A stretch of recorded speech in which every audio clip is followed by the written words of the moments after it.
Bien, nous allons continuer avec les séries à terme positif, qui est une famille.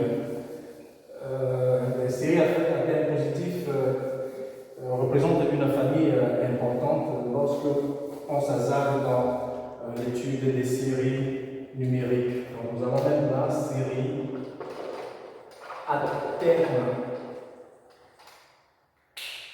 ou positif. Alors, justement, c'est des séries UN avec UN supérieur à 0, avec UN positif. Strictement même supérieur à 0, parce que si c'est égal à 0, ça ne sera pas très intéressant. La première des choses que nous allons voir avec les séries à terme positif, c'est de donner la définition de série à terme équivalent. Alors, les séries à terme équivalent,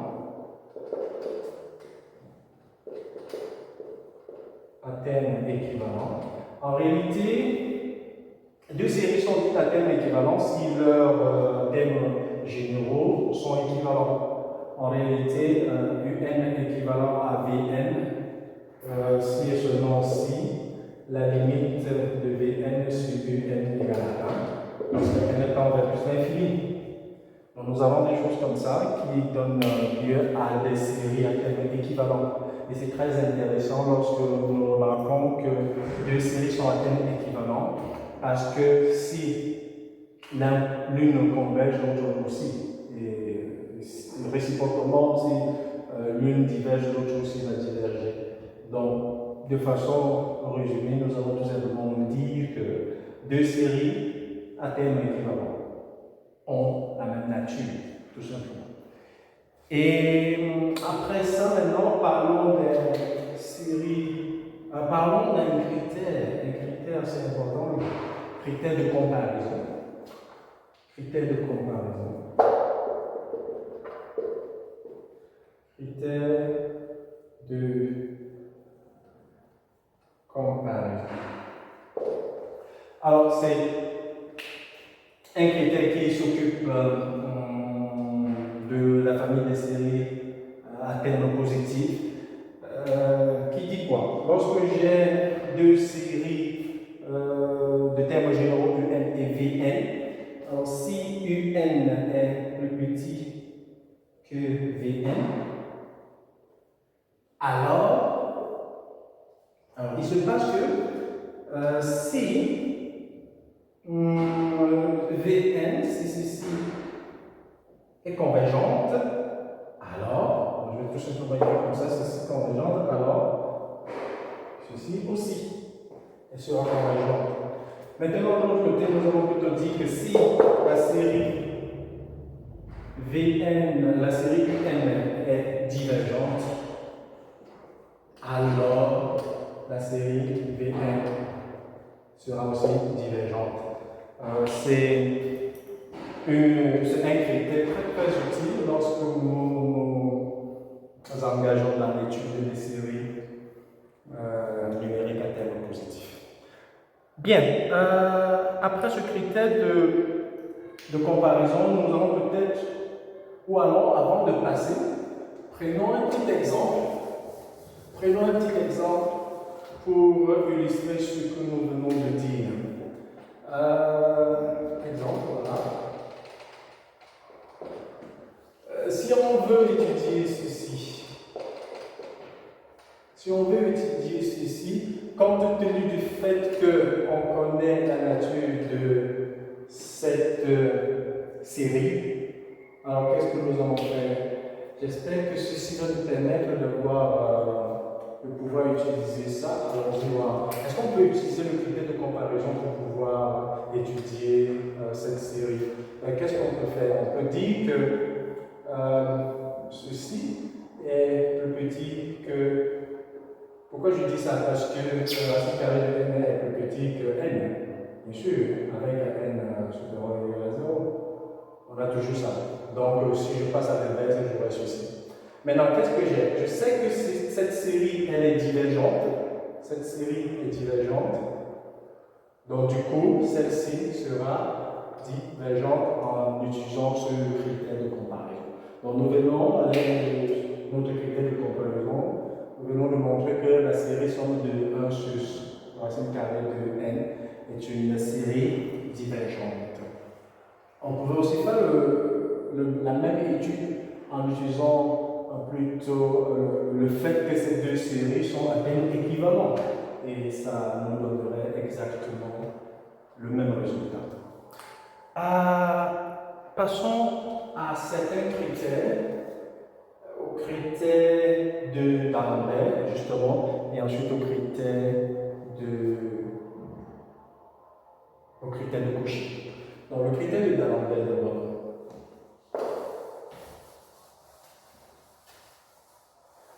Bien, le critère d'Alembert.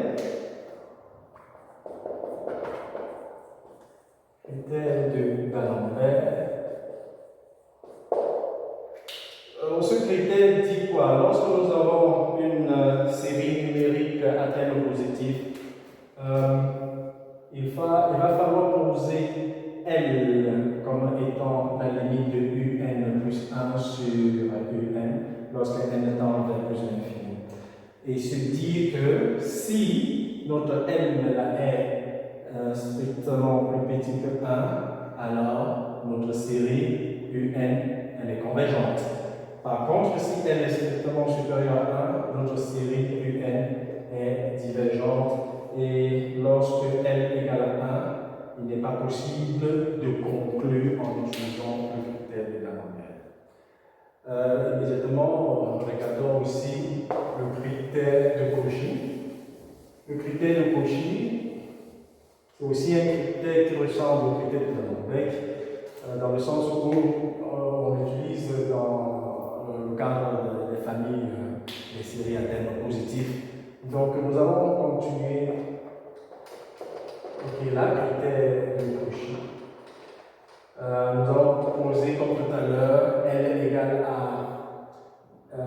limite de la racine nème de UN quand n tend vers plus l'infini.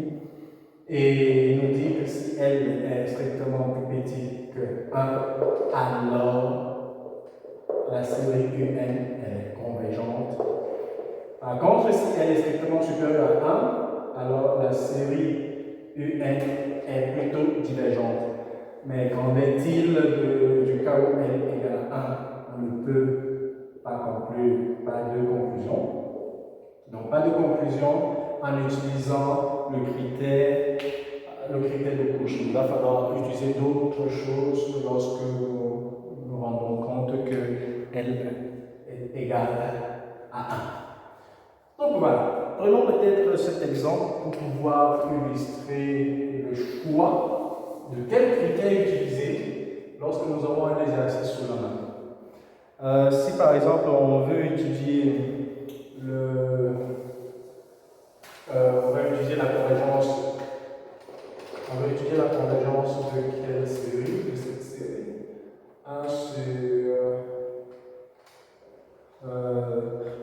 1 sur 2 plutôt. 1 sur 2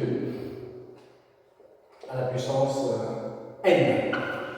Voilà, ici il est judicieux d'utiliser le critère de D'Alembert en posant tout à fait L à être limite de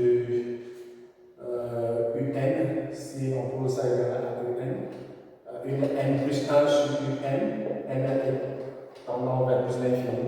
Ceci, ça sera tout simplement. Alors, ceci égal à quoi? Point d'interrogation.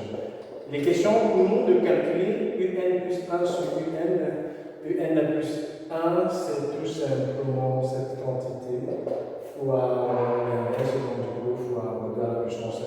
Et le résultat, c'est n demi. La limite d'une constante, c'est n demi. Et n demi est strictement plus petit que 1. Conclusion. Alors, la conclusion, c'est que cette série UN est convergente. Bien.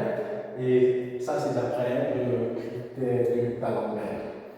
Maintenant, si on veut utiliser le critère de Cauchy, alors je vais peut-être donner cet exemple qui va nous permettre d'étudier le critère de Cauchy pour nous en sortir. Peut-être, comme je donne des choses assez simples, ça c'est pour permettre de comprendre la quintessence du coup sur les séries numériques. Donc si on nous donne cette série, alors ce que je vais faire, c'est, voilà, si je vais utiliser le critère de Cauchy pour m'en sortir dans l'étude de la convergence de cette série, je commencerai à poser UN égale à 2 à la puissance n. Donc du coup, UN plus 1, c'est 2 à la puissance n plus 1. Et si je fais... le critère de Cauchy, je n'ai pas besoin de calculer UN plus 1. Donc ce que je vais faire, c'est de calculer n à la puissance, la racine n de UN, c'est-à-dire ceci. Et en réalité, ceci me donne tout simplement 2. Mais 2 est strictement supérieur à 1. Donc du coup, en utilisant le critère de Cauchy, je vais dire que cette série qu'on m'a demandé d'étudier la convergence est divergente. Donc voilà, en gros, c'est qu'il faut, dans le cadre des séries à thème positif.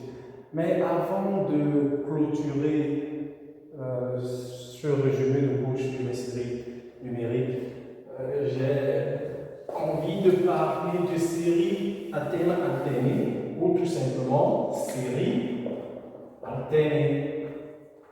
Séries alternées. Alors, les séries alternées, ce sont des séries qui s'écrivent sous la forme somme de UN avec UN qui est égal à ceci. Et AN est une suite numérique. Bon, on aime en général qu'elle soit cette suite, qu'elle soit positive. Voilà.